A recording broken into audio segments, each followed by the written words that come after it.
And of course, we'll come back to why it was easy for people to take his gentility for granted, just as you've put it. Because going back to his early days as a military officer, to becoming head of state in 1983, and then returning decades later through the ballot box as a democratically elected president in 2015. And since then, I've heard people say President Buhari's life was shaped by purpose and marked by perseverance. 7 days of national mourning, Tuesday, July 15, has been declared public holiday. How deserving is this, Mr. Shittu? Well, the truth is, Buhari lived his life a Muslim.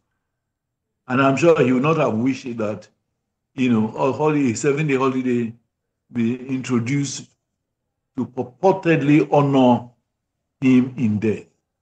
Of course, he deserves it if you look at it from the perspective of, you know, the generality of people.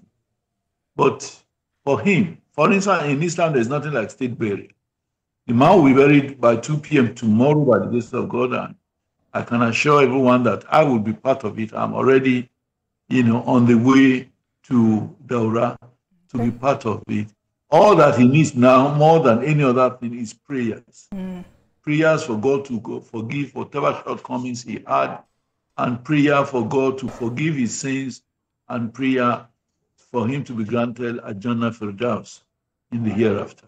He has done his bit in this country and for this country, and I am sure he would have died a very satisfied person, ready to go and give an account of his stewardship here on earth to his creator.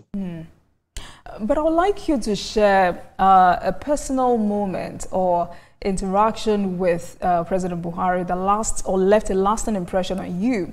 As someone who was in his cabinet, how did he influence your work as Minister of Communications?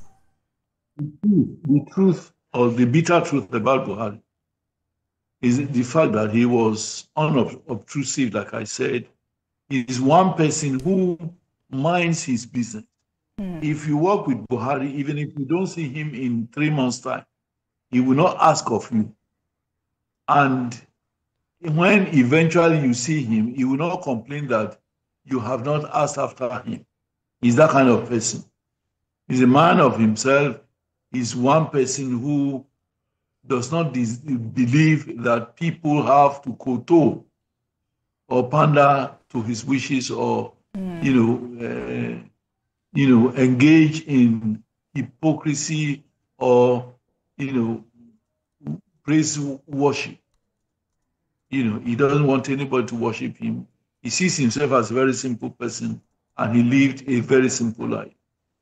Not engaging in ostentatious living.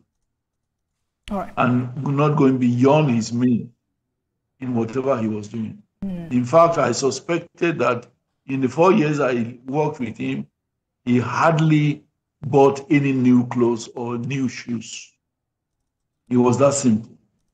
And that sounds very interesting. But Mr. Shittu, let's take a break, and when we come back, we'll continue this very crucial conversation. Please stay with us, everyone.